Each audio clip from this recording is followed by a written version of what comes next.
Overwatch 2 is ramping up the actions against cheaters, and they are on the hunt for smurfs. Let's have a look. It is clear that the holidays are over at Blizzard HQ. Yesterday they announced that big spotlight event that is coming February 12th. That is going to outline the rest of the year in Overwatch 2. They have some big plans. And today we got another Defense Matrix blog. Now in case you're new and not familiar with Defense Matrix, it is their internal security initiative, made up with members from different teams within Team 4, and I have the goal to make the game safe, fun and friendly, which has been extremely difficult lately. But the team does not rest on their laurels. I always wanted to say that in one of my videos. In the past 2 years, since the launch of Overwatch 2, they have banned 800,000 accounts. 800,000? What the hell? Yet in some regions like Japan, Korea and North America, and in some ranks, the issue persists. It feels like it is a bit of an uphill battle. Now, while they can't share any details, in the last year they have been working on some new tech that not only helps to detect cheaters, but also stops their cheats from working. Now, this year their goal is to be faster in the reaction time, which I think is a noble goal. They do, however, still advise to report any player that you suspect is cheating. They're also looking into ways of stopping people from stream sniping and harassing content creators or high-profile players. In some regions, that is also a big issue. And to be fair, it is a huge issue for all games, both new and old. But I guess we'll see how this evolves. The next topic was smurfs. Smurfs are experienced players that make new accounts and basically end up in between unexperienced players and wreak havoc. Now, not all smurfs make new accounts for toxic reasons. I personally have 3 accounts. All of them are pretty old, but originally at some point, I guess I was a smurf. Now, I did so for practical reasons because I make content.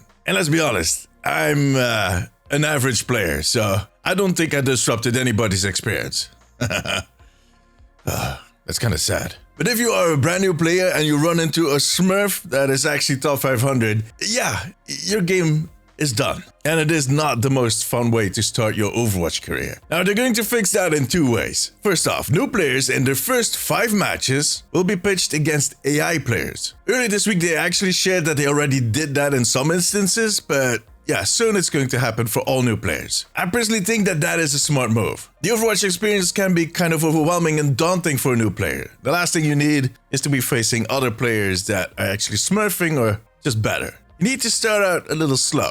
I mean, almost all the other games do it. I think it's a win-win for everybody. Second, they're going to be looking for smurfs. When they see a new player that is showing quite a bit of expertise, like they put it, they're going to bump his MMR quickly, so he will be on his true level very fast, which again is a win-win for non-toxic players. For trolls, however, well, now they promise to keep an eye on all of these systems and to keep improving them. I think it is a good start. The third topic they talked about is a bit of a sensitive one, in multiple ways. I often get people in my comments and in my chat while I'm streaming complaining that they got banned for no good reason. Now, I'm a nice guy, I want to believe you, but I've seen multiple cases in which it turns out that that player was pretty toxic in chat, and that they were banned for their behavior in either text or voice chat. And I mean, look, we've all been there. Tension can rise high during a game of Overwatch. Frustration levels can bump up pretty fast. And some people are really bad at holding back all that frustration. So at some point, they'll start typing or yelling.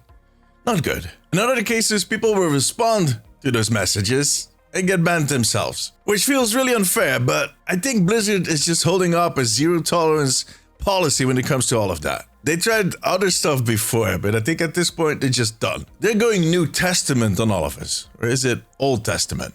I don't know. You know, turn the other cheek, that kind of stuff.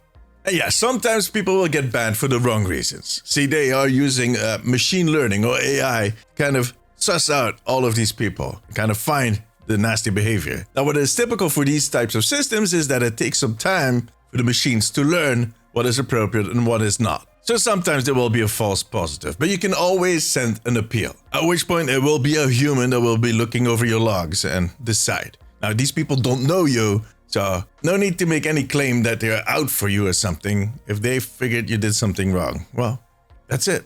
GG.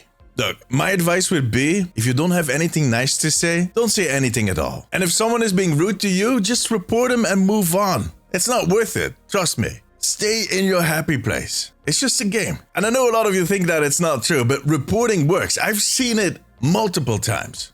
So do it. But that was about all they had to say. Overall, it was nothing too new or too shocking, which kind of makes sense. When it comes to this topic, the less you talk about it and the more you do, the better. But it's good to know that they're still working hard and working on new systems to make Overwatch safe, fun, and friendly. Overall, the game has been a lot more friendly in the last 2 months. I wonder how that happened. Anyways, tell me, have you run into any cheaters? And yeah, tell me on what level and in what region you're playing. I'm kind of curious. For now, however, that was it. If you enjoyed this video, give it a thumbs up. It always helps me out. I also want to thank my patrons. I could not make these videos without you guys. You too can become part of the family by becoming a member over on patreon.com/theomnicpost. If you have a few minutes left, maybe check out one of my other videos. But above all, take care of yourself, take care of each other. Bye bye.